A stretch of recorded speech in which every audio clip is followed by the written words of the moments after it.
Hi, everyone, and welcome to the latest episode of Career Talk. I can't wait to, introduce our guest. He's really fantastic. He's a professor at Stanford Business School. He is the author of Think Faster, Talk Smarter, and he is also the host of the Think Fast, Talk Smart podcast. And it's a really great show. It's Matt Abraham. So, Matt, welcome to the show. Andrew, I am super excited to be with you and excited for our conversation today. Yeah, definitely. And, we have so many people joining us. So let's get to it. And I guess the first question, we're talking today all about how to really nail interviews and make sure that you put your best foot forward. So, Matt, the first step, obviously, is to prepare for an interview. And how can people do that? Right. So I suggest a 3-step process for preparing, and preparing is absolutely key. We need to make sure that we're thinking about how we can put our best foot forward and how we can do a good job when the spotlight is on us.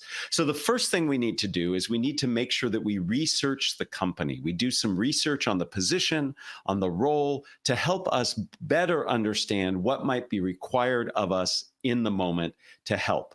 And as we do that research, we need to be thinking about specific themes that we want to communicate. What is it about ourselves that we want to make sure that we reveal? So at the end of the interview, if the interviewer doesn't remember any of the specific details, they'll take away some key themes. So it might be a theme of, I'm somebody who's up on the latest and greatest in the technology in my field, or perhaps I'm somebody who's very thorough and detail oriented. So we first research the company. We second, think about the themes that we want to make sure we get across. And then third, we stockpile examples, stories, details that support each of our themes. So we want to make sure that we have an abundance of evidence that we can pull together. I like to use the analogy of cooking. I am a lousy cook. Andrew, I'm sure you're a much better cook than I.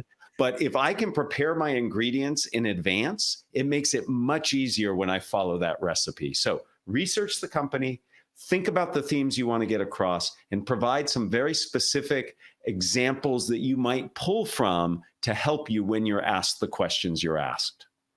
Yeah, I think those are really great pieces of advice. And, when you talk about themes, can you tell us a little bit about what those themes are?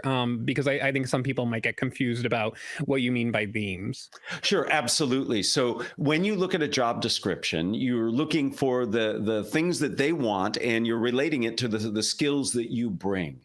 And you'll notice that there are things that really resonate with you and you have deep experience in. And that becomes a theme for you to make sure that you communicate. So let's say you're applying for a program manager job, and you see that one of the things that they're really looking for is somebody who's detail oriented and able to really drive projects from beginning to end. So you might have a theme that I am somebody who's very detail oriented and very directed in what I'm trying to get it through. And then with that theme in mind, you might come up with some examples from your life. You might talk about a particular project you managed from beginning to end. You might have a testimonial from a previous boss or colleague who said, gosh, Matt was really great at how he managed the project and kept track of all the details. You might even have some statistics that you can say that we plan to get this project from beginning to end in a 6-month window. And in fact, we finished in 5 months. And by having those specific examples that support that theme of somebody who's detail oriented and driven, when you're asked a question in the midst of the interview that touches on being detail oriented or how you manage projects from beginning to end, you've already thought about that theme, and you can then just pull in the different examples that you've already thought about. So the interview becomes an opportunity to simply assemble an answer rather than to have to create an answer on the spot. That's really great advice, because you also know, based on the job description and also the company, kind of what they're going to ask anyway, right? Right. Right, absolutely. And we have to do that work. And not only can we just guess at it, we can talk to other people who we might know who work for the company, who have interviewed there. You can actually use AI to help. You can type into a tool like ChatGPT or Bard, and you can say, interviewing for a job at this particular company, what are 3 questions for this particular role? And it does a pretty good job of giving you ideas about types of questions you'll be asked.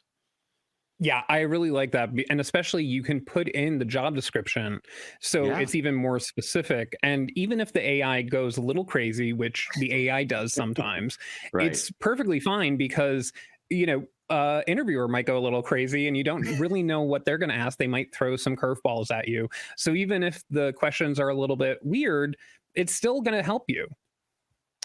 Yes, absolutely. A lot of what I've been doing in the last several years in my career is focusing on what I call spontaneous speaking, speaking in the moment.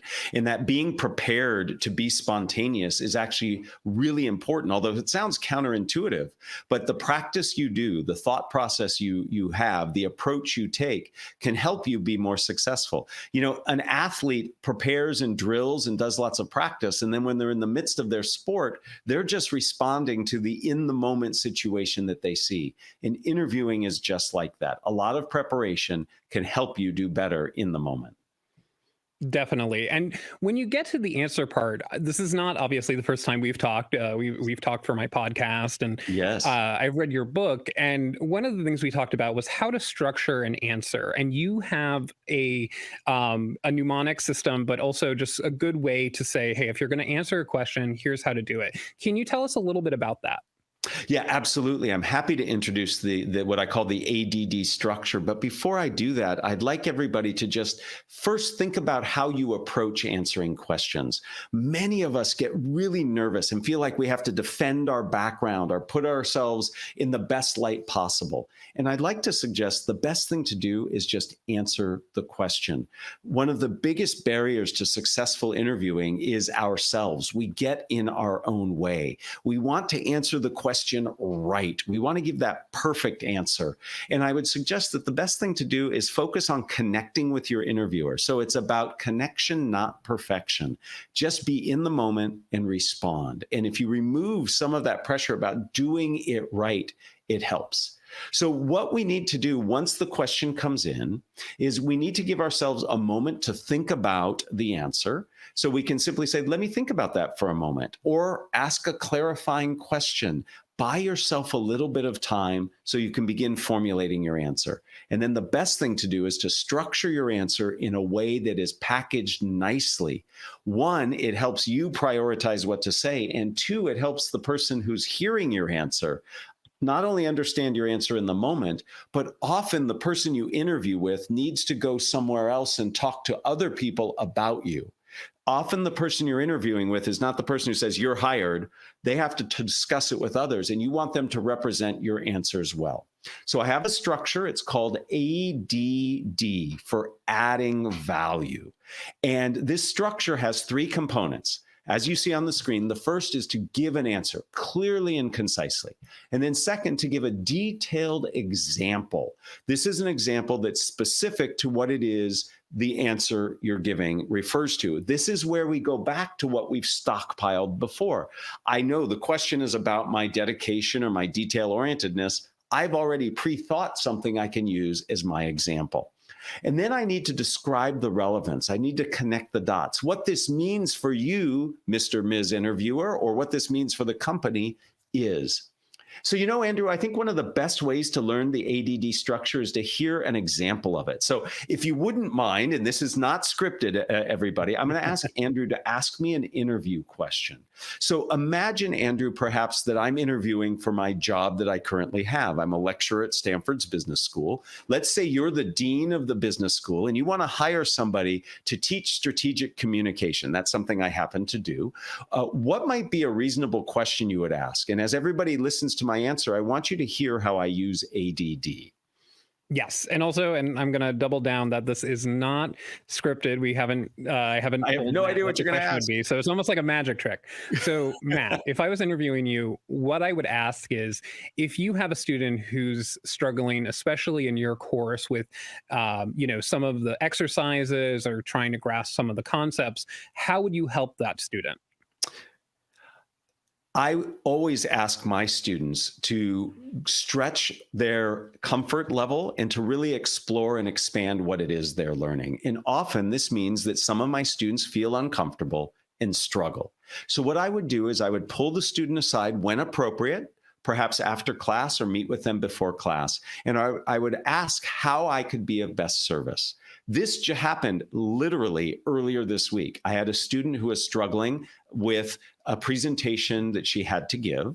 And I pulled her aside and I said, is there something I can do to help? And she said one of the issues she was really struggling with was transitions. How did she move from one point of her presentation to another? And I gave her some suggestions and advice, and she felt much better.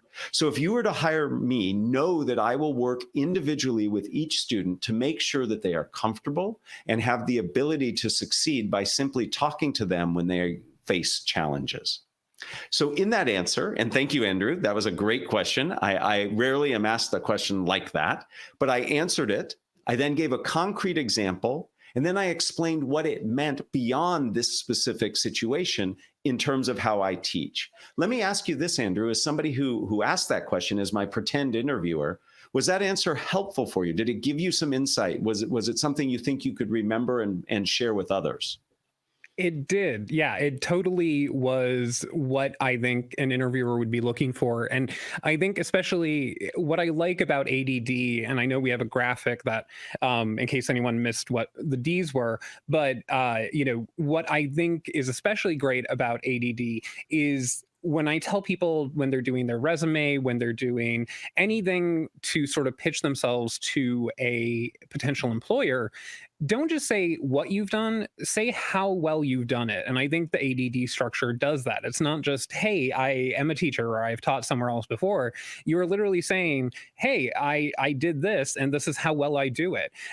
So that's why I actually like the ADD structure. And I think I told you that of all the sort of acronyms of all the mnemonic devices that I've heard over the years, I think ADD is actually one of the better ones. Well, thank you. And you're exactly right. It allows you to highlight something specific that you've done and make it memorable so that the person can take it with you. And the ADD structure, simply answer the question, give a detailed example, and then describe the relevance. How I process this in my own brain is when somebody asks a question, I think, here's my answer, for example, and what this means is. So that's how I walk myself through the process. I say, answer, for example, what this means is. Now, I don't actually speak the for example and what that means is, but it helps me move from one place to the next. And people tell me not only does this help them give a more complete answer, but it helps them be more concise. I know, Andrew, you've interviewed people. I certainly have interviewed people in my career. And one of the things that really it can be very distracting is somebody talks too long. They talk too much. They say more than they need to. And this structure helps you be focused. It allows you to follow advice that my mother gave me many, many years ago, which is tell the time, don't build the clock. Many of us, when we're being interviewed, feel we have to be clock builders and say everything possible that relates to the answer. And in fact, being clear, concise, and on point will help you tremendously. I really like that. And especially people who I have meetings with or where I'm leading the meeting, they know a lot of times I don't use up the full time that allotted because I don't feel like, we have to fit everything in to just go to the half hour mark or something like that. If we're done early, we're done early. And that's how it is. But I really like that. And again, for people who maybe missed the acronym, basically it's answered, detailed example, and then describe the relevance. And then for everyone who's asking, yes, we are recording this and it'll be available at the same link once we're done. So once we're done, you can come back here and watch this again because I know Matt's going to have so much more information to share. And then the last thing is don't forget to put your questions into the chat because we already have so many coming in, but we'll be getting to those toward the end of the show. Now, Matt, the other thing that I think is important is to be an engaging talker, because if you are interviewing for a role, you want to sort of reach out and say, hey, I'm someone who's going to be engaging, lively, be an active part of the team. So how do you show in the interview that you can do that and engage your listener? Yeah, engagement is really important. I believe the most precious commodity we have in the world today is attention. Getting people's attention is hard, but sustaining that attention, keeping that attention is even harder. And sustained attention is what I call engagement. We can do a lot of talking at somebody just by itemizing lots of lists and details, but that can be really hard for people to remember. Instead, if we can engage them so they actually are part of the conversation. So when somebody asks you a question, you can actually put them in the answer. So if somebody says, tell me about a time you've had a difficult challenge, I can start describing the time, or I can say something like, Andrew, as you know, it can be very difficult when you have a hybrid meeting and some people are virtual and some are in person. Do you see what I did there in my answer? I actually pulled you, my interviewer, into my answer. So now you're not just listening to me, you're part of it. Similarly, I can use what I call time traveling language. I can say, imagine, or what if we could, or picture this in as part of my answer. And when I do that, you actually see it in your mind's eye. So rather than me telling you, I can help increase the productivity of this particular department. I can say, imagine what it would be like if we in this department were 30% more effective. That's what I can bring to the table. So by using language like imagine, what if, picture this, by using the other person's name, the interviewer's name, and putting them in the situation, by using examples and analogies that can really help people understand and relate to what you're saying, you engage them. The big mistake that many of us make is we just itemize our resume or our LinkedIn profile instead of bringing it to life. And you bring it to life and also engage your interviewer by using their name, using time traveling language, telling stories and showing rather than telling, and then ultimately using analogies. That's how you can engage people and make them feel part of it. And when they feel part of it, you're not only forming a relationship with them, but you're helping them to remember what you're saying so that they can choose you over somebody else who is less memorable. Yeah, and especially the saying the name part of it.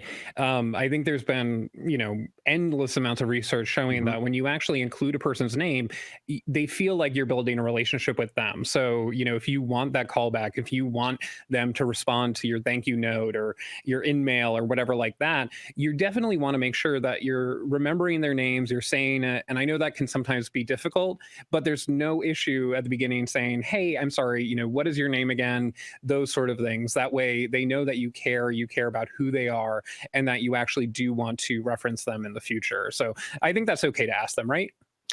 Absolutely. And beyond just saying your name, there's some good research that says just using the word you don't even have to say the person's name, but you can say, as you know, that in and of itself pulls people in and makes them more engaged. And certainly if you can't remember someone's name, you should ask. And a great way when you first hear somebody's name for the first time is to repeat it. Nice to meet you, Andrew. And that's a way of helping yourself remember the name. And it demonstrates that you really heard the name. And I'm going to take a little tangent, Andrew. Sometimes people's names can be a little complicated to repeat. Perhaps it's a name that comes from a different culture. And that's where really repeating it up front can be helpful, because you want to make sure that you say the person's name the way they like to hear it being said, and demonstrating that you're trying to do that right off the bat is a great way to show that you care and that you're somebody who is really connected in this moment. Yeah, I really like that. And what I do personally, especially if I'm meeting a bunch of people at once, I try and figure out something about them. That way I can remember their name, but I also try and find out something unique about them. So if three people are being introduced to me and one of them talks about their dog or something like that, I'll say, oh, Joyce is the one with the dog or something like that. And that tends to help me. So maybe it'll help people if they ever get in a group interview. Absolutely. The memory techniques like that can be really, really helpful. Offline, I want to know how you're remembering my name, but it's important to do any kind of association that you can. Remembering names, making sure you remember details of what somebody says when they ask you a question. If they give lots of details, you want to make sure you refer to those details. So being present, being open, and anything that you can do that helps you remember would be super helpful. I have your book. That's how I remember your name. Oh, there you go. Perfect. You just carry my book around whenever and you just read the title. Oh, that's very nice. Thank you. And the next question I have, and this happened to me when I was interviewing for colleges. I was going interviewing at a journalism school, and I remember my nerves got the best of me and my voice just went away. It had never happened to me before. Obviously, I talk a lot, and I just didn't have voice. And I remember having to excuse myself to go get water because I just couldn't talk. And the nerves got the better of me. So if people find themselves in that situation, what do you recommend? Yeah, so anxiety looms large in all communication, but especially in interviewing and when we're put on the spot. And there are things we can do to manage our anxiety. But before I share those, I simply want to say being nervous is normal and natural. We have some evidence that says upwards of 85% of people feel nervous in high stakes situations. And quite frankly, I think the other 15% are lying. I think we could create a situation that makes them nervous too. So I want people to understand that when you feel nervous about a job interview, that's normal. That's natural. There's nothing unusual about it. But there are things we can do to learn to manage that anxiety. And it's really a two-pronged approach. I think we have a visual that speaks to this. We have to manage both symptoms and sources. Symptoms are the things that we physiologically experience. And that's what was happening for you, Andrew, when you shared that story about your interviewing for journalism schools. And then sources are things that initiate and exacerbate or continue that anxiety. So let me share with you just really quickly a few things we can do to manage symptoms. Some of us feel our heart pounding. Some of us get a little shaky. Some of us perspire. These, again, are normal and natural. The single best thing you can do is to take a deep belly breath, the kind of breath you would take if you've ever done Tai Chi or yoga, where you really fill your lower abdomen. The rule of thumb, or I like to joke, the rule of lung is you want your exhale to be twice as long as your inhale. I learned this from a guest on my podcast who shared this with me. And you really want that exhale to be twice as long. So if I take a three count in, I take a 6 count out. And the great thing is you only have to do this 2 or 3 times. So before I walk into the room where I'm being interviewed, I might do this. Before I unmute myself, if I'm on a virtual call, I take a couple deep breaths. This slows down your heart rate, slows down your speaking rate, can bring your voice back if you have the problem that Andrew mentioned, and it can really make you feel more in control in the moment.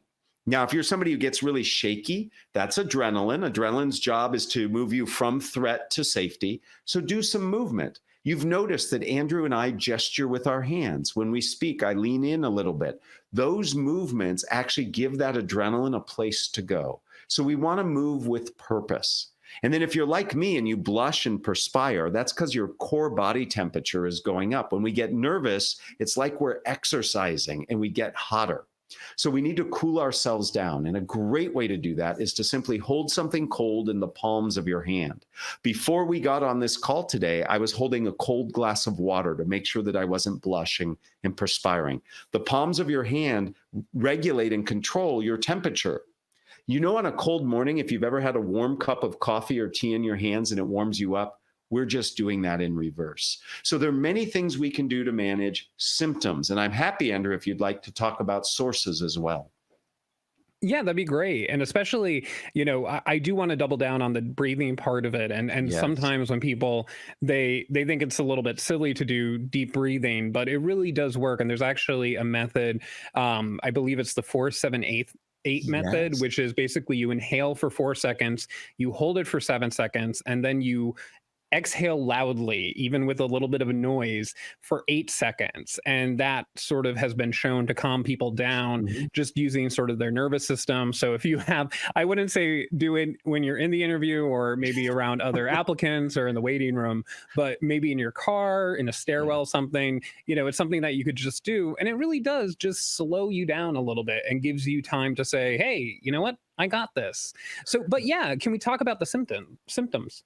So some of the sources, sure. But before, I want to just echo what you said about breathing. That technique, and there are many other techniques, box breathing and different types of counting and breathing. All of that is to get you focused, centered, and to take advantage of your body's own relaxation response.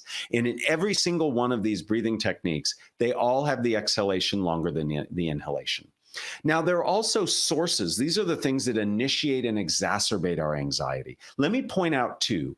One is that when we answer interview questions or do any kind of spontaneous speaking, giving feedback, making small talk, we want to do it right. We want to give the best answer. We want to give the perfect way of responding. And that makes us very nervous. So what we need to do is we need to remind ourselves that the goal is just to answer the question, as I mentioned earlier.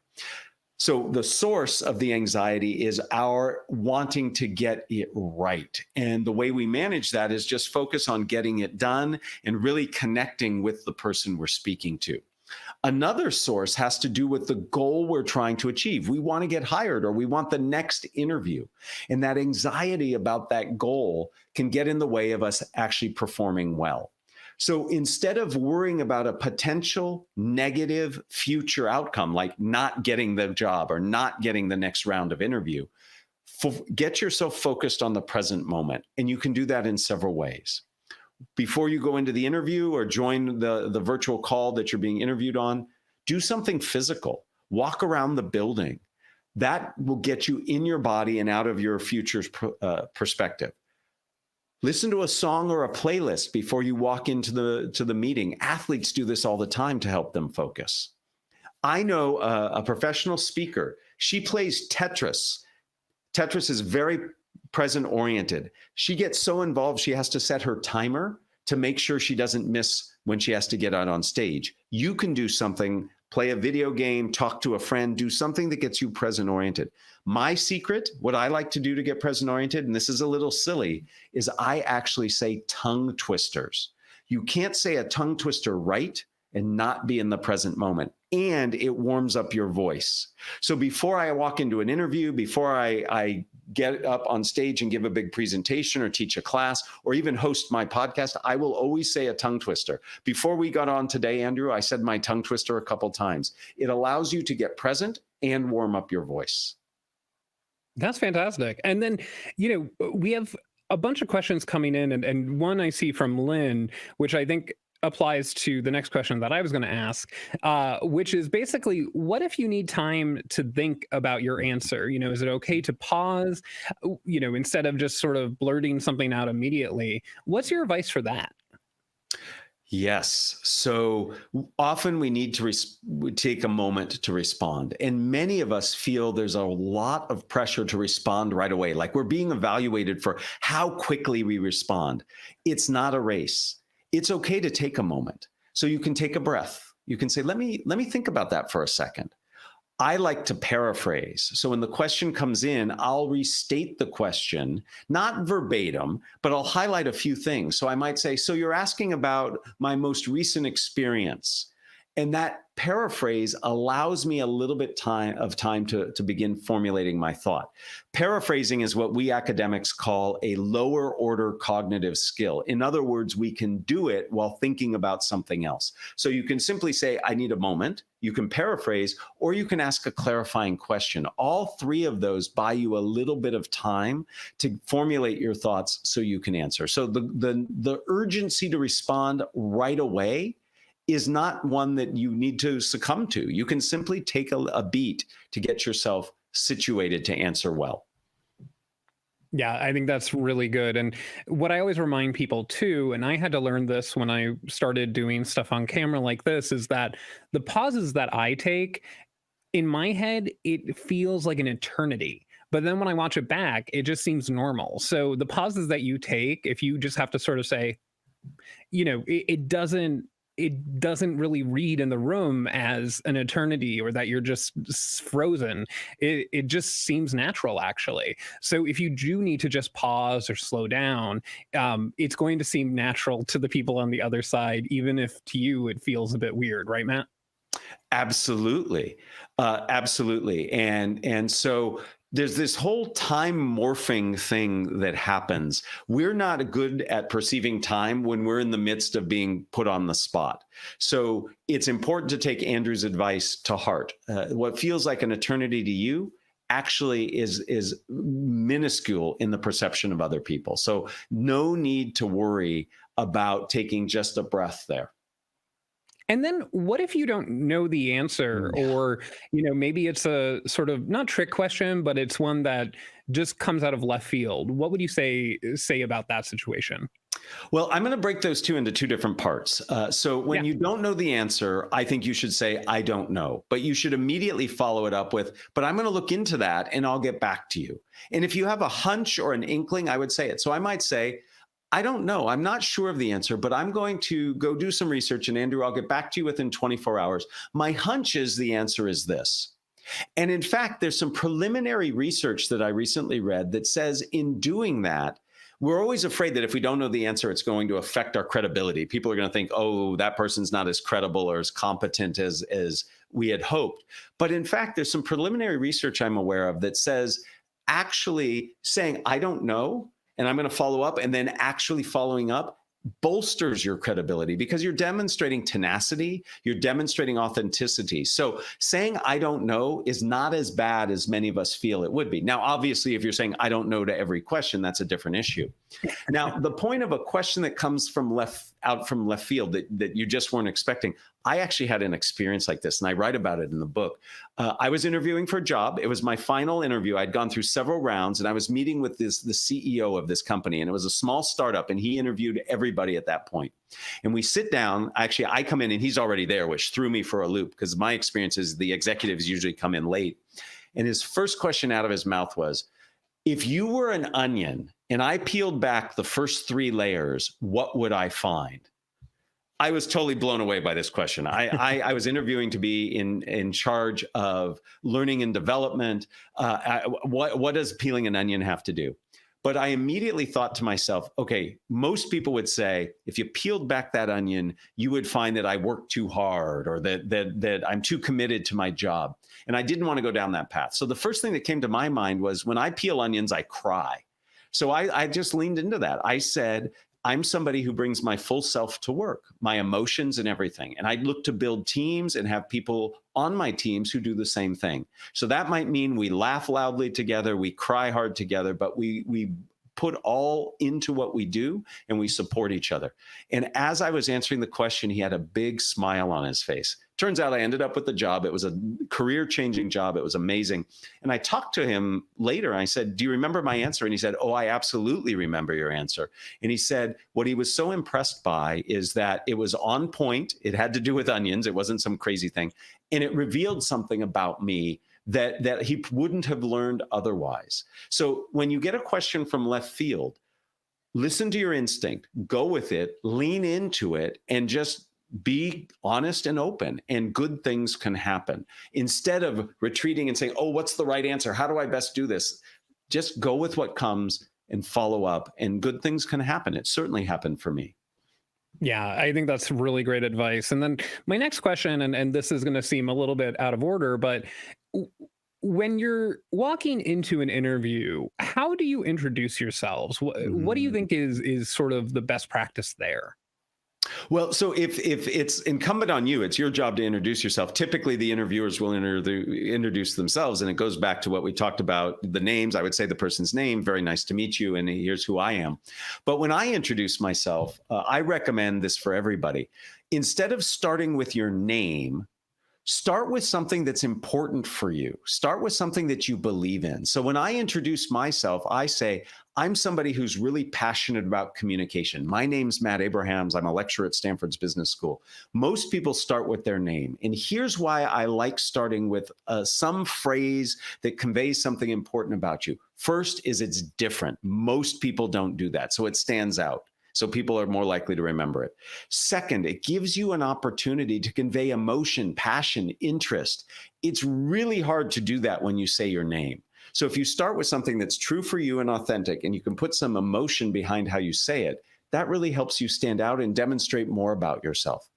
Plus, it helps people get used to the way you speak.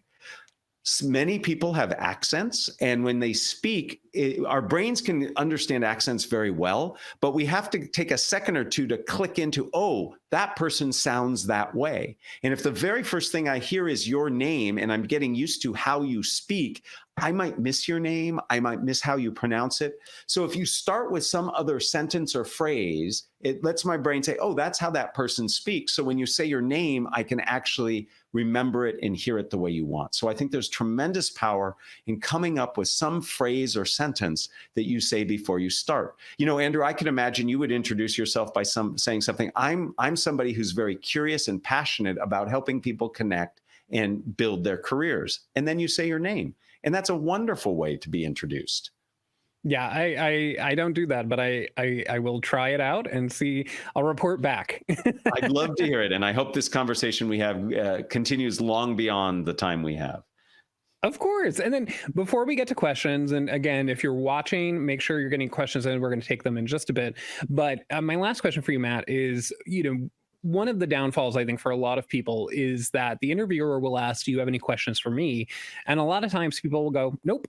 And I think that is a recipe for disaster. So, what is your advice when someone says, "Hey, what are your questions for me?" Absolutely. As we talked about in advance, the planning that we do, we research the company, we create our themes, we stockpile or create examples that support our themes. You should also be thinking about, what do you want to know about this job? And the questions you ask when an interviewer says, "Do you have any questions for me?" demonstrate so much about yourself. This is actually part of the interview. The quality of the question you ask shows what you've learned about the company and what type of person you are. So have some questions at the ready. I think it's very hollow and empty when you say, "Nope, no questions." I think it's very important to have some.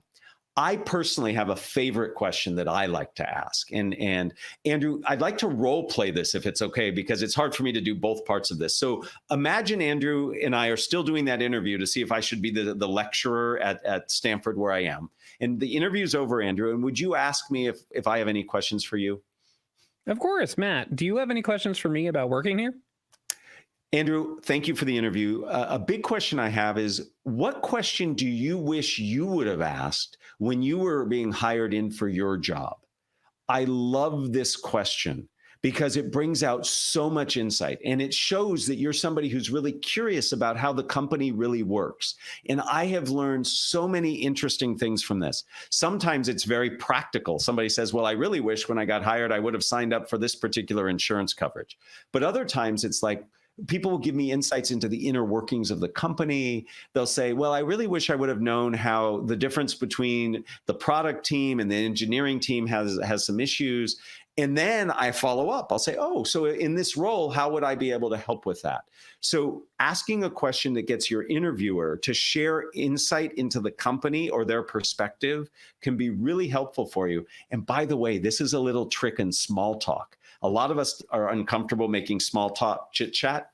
If you get the other person talking about themselves or their experience, one, they like doing that and they like you for giving them that opportunity. And two, you can get some really good insight that you can leap off of. So the rule for chit chat and small talk is be interested, not interesting. And the rule for ending interviews with a question is get the other person talking, demonstrate your interest.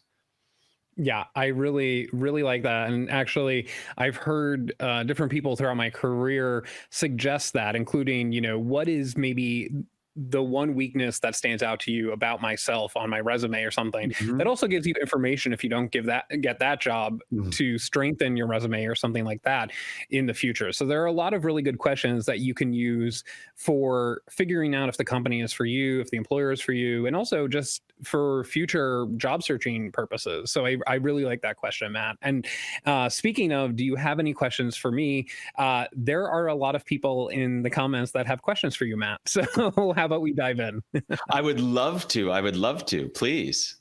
Great. So Nava wants to know, what is your opinion on ADD versus the STAR method for Mm, answering questions? And then for people who out there who don't know, STAR stands for situation, task, action, and result, yes. and that is a popular way of answering interview questions too. Excellent. So at the highest level, my answer is use one of the structures.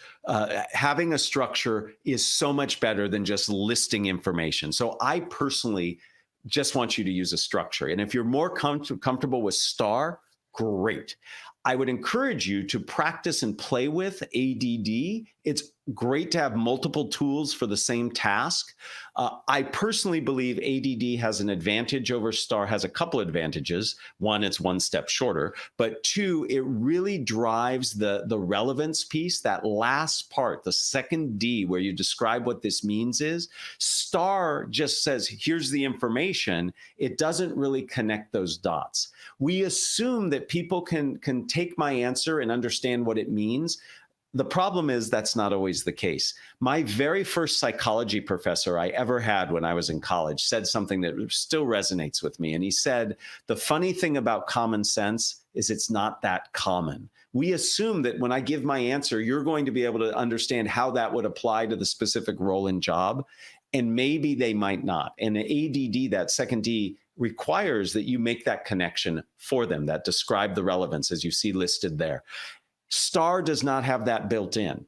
So if you can remember to do that and use STAR, beautiful. Otherwise, you might consider ADD. Regardless, use a structure. Yeah, I really like that answer. And also the relevance part, especially what I tell people now is that the workforce, the labor market, all of us are in a place that did not exist necessarily 10, 20 years ago. Whereas people, a lot of times they had jobs that they had for 10, 20, 30 years.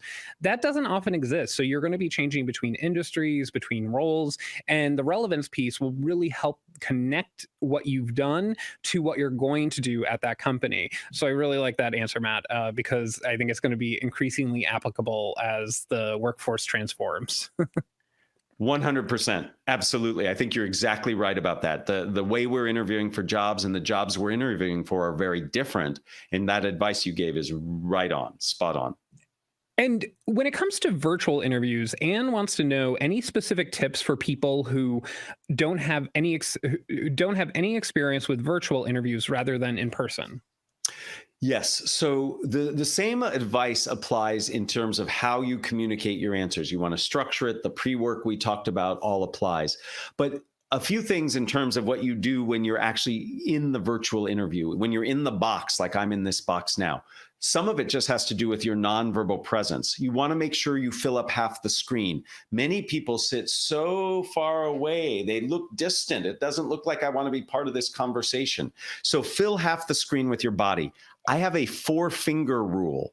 What I recommend you do before you join the virtual tool, whatever it is, Zoom, Team, Meet, WebEx, whatever, they all show you your image and then you click join. Before you click join, take 4 fingers, put it on top of your head. You should only have 4 fingers worth of space between the top of your head and the top of your box. If you're doing this, you're sitting too far away. So fill half the screen.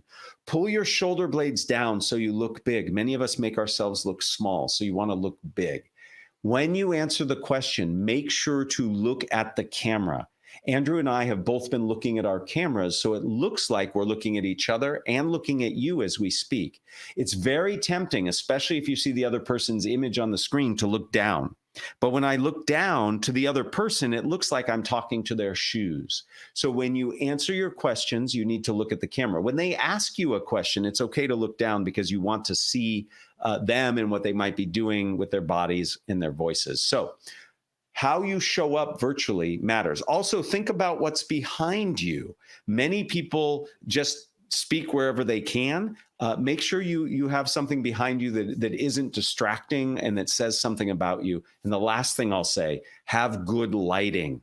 Many people on these virtual interviews look like they're in the witness protection program, sitting in the dark. Get yourself some good lighting. You can see in the reflection of my glasses, I have this big light that's shining on me. Make sure people can see you. So the way you answer questions is the same. How you hold your body, hold yourself in the process being virtual, that you have to curate. Yeah. And actually, during the pandemic, when I was doing a lot of lives and I was doing it at home, I fell victim to the same thing where if you're not looking at the camera, it looks like you're looking a little bit off into space and you're not connecting with the person. So Sarah Johnston, who's a career coach on, she's on LinkedIn, you could find her. Something that she mentioned the one time is that she put googly eyes next to her camera. And I did that throughout most of the pandemic. So that way I remembered, oh, I have to look at the eyes. And that put me in line with the camera. So I don't have to do it anymore, but that was my trick. I love that advice. What I do actually is, and I can't show you this, but right behind my camera, I have a picture of my family taped, and I'm looking at my family as I'm talking to you, Andrew. My family supports me. I love them, and it helps me connect. There's a dear friend who also teaches people how to do this. Her name's Karen Reed, and she has this wonderful saying: the camera is the portal to your people. And when you think of it as simply a channel through which I connect, it changes the way you approach your communication completely, rather than thinking about this is some device that's in between me and them and getting, if you just see it, it's a conduit. It's just the way that I can connect. It changes your perspective and it makes it more inviting to look at. Yeah, I think that's a great point. And then we have a question here from Catherine, which is really fantastic. And Catherine wants to know, what do you do when you have a panel interview? So you walk in and maybe there's 3, 4 people. Is there anything you should do specific to that situation? Yeah, I think several other things I'd ask you to think about. One, your interview starts the moment you walk into the room. Actually, it starts the moment you pull in. If it's physical, you get into the building. I'll tell a quick tangential story. I told you I did a lot of hiring, and we happened to be on the 3rd floor of a building. And I was set to interview somebody, and this person pulls in, cuts off somebody in the parking lot, pulls into their space, runs up to the stairs, treats the receptionist very poorly, and then comes in and does an amazing interview. Well, all of those details that led up to that interview, those impacted our decision not to hire the person. You are being interviewed the moment you connect with that company. How you respond in emails, the timeliness, the grammatical correctness of your responses, all of this is part of the interview. When I was hiring, somebody submitted a resume that said they were detail-oriented and they misspelled detail. We have to think about being interviewed the whole time. And when you're in a group interview, the moment you walk in that door, people are evaluating and judging you. Introduce yourself to other people. Be kind to them. Even though they're competitive with you, be nice. Demonstrate your true personality. If in that group interview, somebody asks a question and you each are going to answer that question, be very attentive as other people are speaking. You're paying attention, you're nodding, you're not looking at your phone, you're not sitting rolling your eyes until it's your turn. That's all part of the interview. When you answer, use ADD, pull all these techniques we've talked about, but maybe you can actually include some things that other people said. So you might say, much like Andrew said, I also feel this, because you're demonstrating that you're a good listener. You're demonstrating you can facilitate interactions. You're demonstrating that you can synthesize material. So not only are you answering the question, but you're demonstrating a lot about yourself with the way in which you interact with your fellow panelists. So really important. It's hard. It's not easy, but in so doing, you can set yourself apart from the others. Yeah, misspelling detailed oriented sounds like an O. Henry story. So True story. True story. And we have some people here who are asking specific questions that you're going to get. And one of them might be, why did you leave your last employer? And the other one is, what about salary expectations? What are your suggestions for those? Right. So let's take the first one first. When somebody asks, well, why did you leave your last job, or why are you willing to leave your last job? I don't believe in talking poorly about any company. This world is a very small world. Things come back to you. But I might put it in the position of what benefit the new job would have for you. So when I'm asked that question, I will often say, I am seeking out more access and influence. And I believe this new role and what you all are doing allows me to use the skills that I've built in my current company and the prior companies to really achieve. Now, if people really drill down and really, but what was it about the company? What didn't you like? And they really put you on the spot. I would highlight things that people can all relate to. So instead of getting very specific, well, this one manager was a real jerk and blah, blah, blah, I would say we were rapidly growing. And as part of that rapid growth, we lost our way and our focus. And I am somebody who's very mission driven and believe in the values. And one of the things I like about your company is how strongly you have a mission, vision, values. So again, keep it to something people can relate to, but also something that demonstrates about who you are and what the new job means for you and hopefully for them. When it comes to salary expectations, you should do your research. That is, you should know what's important for you and the salary that you need to have the life you want to have. And you should also try to do your best with understanding what's possible in terms of the range that you're being offered. And you should have an idea. There's a notion in psychology and behavioral economics called anchoring. And anchoring is where you start the conversation from. So if I throw out a number, that becomes the anchor point from which we discuss. So you should have an anchor salary in mind. And you can be flexible. You could say, what I'm looking for is a total compensation package that at the end of the day means this much money for me. So it's not just the actual cash they give you. It might be stock options or paid time off. There are lots of things that go into a complete compensation package that you need to factor in. But definitely have a number in mind and share that number. What a lot of people do is say, well, I'm happy to come work here and whatever you've got is good. As a manager, you want to pay the person the least amount you can in the range so you have more growth room for them. As an employee, you want to be towards the top of the range because you want to start there and grow from there. So you want to have that anchor point in mind, and it comes from doing research. Yeah, I really like that advice, and I fully endorse the whole anchor theory. And in fact, there are a lot of municipalities, there are some states that are actually making it illegal for people to ask your previous salary because they know how detrimental that could be to your next salary number. So make sure you're aware of your local regulations on that. And then, Matt, another question, and I'm sorry that I missed the person's name, is what if you maybe have a special way of communicating? So maybe if someone is autistic or they're neurodiverse, what is a good way to sort of signal to the employer or the interviewer, hey, I'm going to need just some special accommodations?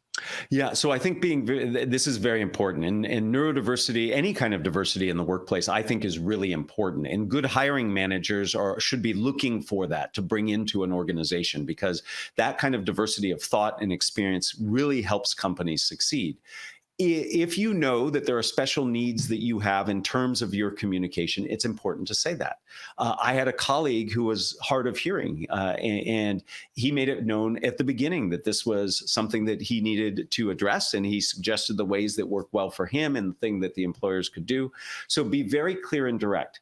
It is true that people can feel awkward in the face of somebody who is sharing that they have some kind of difference in how they communicate. So anything you can do to reduce some of that awkwardness. So by sharing examples and saying, in my previous job, here is what we set up and here's what worked really well. And here was the value that I was able to bring as a result of that. So normalizing it and helping other people see it and making it very clear that you are open to feedback and you are open to coordinating and collaborating to make this work for you. So I would be very forthright with it. I would come in with specific examples to demonstrate what it is that you need or want. And again, think about from the hiring manager's perspective. This says you are somebody who takes initiative. You're somebody who knows yourself and knows how you work best. You're somebody who is prioritizing communication. All of those are really important skills that you're demonstrating, and they didn't even ask you a question about it. So I think that can really help you not only get the accommodations you need, but demonstrate that you're a really good employee. Yeah, I really like that. And then one of my favorite questions is from Yua. And Yua wants to know, if you start bombing a question, and I think we've all been there, what should you do? Acknowledge that you're not doing great and restart, or pivot, or push through? Yeah, so I'm going to give a very unsatisfactory answer. I'm going to say it depends. First, we are not the best judges of our communication. So what we think might be a total bomb might actually be great. It might be going well. I have this notion I talk about in my book of seeing situations like this not as mistakes, but missed takes. In movie and television production, they do multiple takes of a scene. Take one, take two. You've seen that clapboard that they clap. If you're in the midst of an answer and it's not going the way you want for whatever reason you've judged, you can simply do take two. You could say, let me come at it from a different angle. And then you answer the question the way you wanted. Or you could say, instead, just finish the answer as you were giving it and then say, let me give you an example. And through that example, your second take at it, you actually are more clear. Now, sometimes we just totally misspeak. We talk about something that wasn't asked about. Somebody asks about cost and you start talking about expenses, whatever, and you're just not on target. In that case, I do think you have to say, I'm sorry, I made a mistake. Let me go back and start over. But it depends on the situation, the relationship you have. In fact, there is some research that says when people make mistakes or show their foibles, they actually are more likable, and likability can lead to more trustworthiness. I'm certainly not saying purposely make mistakes, but we feel like when we make the mistake, we've blown it. There's no way of repair. And in fact, take two as a way of repair, or just saying, hey, ooh, I messed that up. Let me try again. So we can take some of that pressure off. Yeah, I think that's really great advice. And then my next question is actually for all of you who are watching. And we do these wonderful conversations with people like Matt because we want to make sure that you're getting the information you need to succeed in your job search and your career. So our producers are going to put a QR code up on the screen. And what I would like you to do is aim your phone at that QR code, unless you're watching this on your phone, then just take note of this link and go to it. And it'll take you to a survey. Tell us what you thought of today's show. Tell us what you'd like to see in future episodes. We really like to hear your thoughts, and the team behind these wonderful programs takes that all into consideration when we're planning these future discussions. So please make sure you take some time to take the survey, either using the QR code or the link, and it'll also be in the comments of today's show. So make sure you watch out for that. And then again, if any of you miss today's discussion, don't worry, it's going to be on replay at this link. And Matt, can you tell us a little bit about where people can find you? Well, right here on LinkedIn, I'd love for people to link in with me. It's been great to be with all of you. And my website, mattabrahams.com, has a tremendous number of free resources for people to check out, things about managing anxiety, speaking in the moment, and beyond. And finally, I invite people to listen to Think Fast, Talk Smart, the podcast, which I host for Stanford Business School. It's all about communication, 20-minute bite-sized episodes, and hobefully very helpful. Yeah, and it definitely is, because behind Matt, and goes back to his whole, be aware of what's behind you. That is a Webby Award and that is a Signal Award, which just shows, and the Webby Award especially is very difficult to get. So that is a example of how excellent his show is. So make sure you subscribe wherever you like to listen to your podcast. And then don't forget his book, Think Faster, Talk Smarter, which you could get anywhere books are sold, right, Matt? Absolutely. And there's an audiobook as well if you prefer to listen, and would love to be in contact with anybody to help you all improve communication skills. And best of luck in the interviews that you do. And Andrew, thank you for the opportunity to be with you. Yes, thank you so much, Matt. And thank you all for joining us. And actually, I see someone in the comment asked if there's a way to share the information that's in this video, and there is. All you have to do is share it on LinkedIn. And I think, I'm going to speak for Matt on this. What I would love to see is for you all to share this video on your LinkedIn profiles. Give us maybe the top 1 or 3 takeaways that you got from the video and tag us. I always love seeing what everyone takes away from these discussions, and it helps inform what we do next with these career talks. So, make sure you're sharing this on LinkedIn and you follow Matt and myself, and we love hearing from you. So thank you so much for joining us. And like I said, be on the lookout for that link in the comment to take the survey. And until next time, please stay well and best of luck. It's a crazy place out there. You can only get hired. You can only be a good candidate if you're safe and well enough to do so. So take care of yourself and best of luck.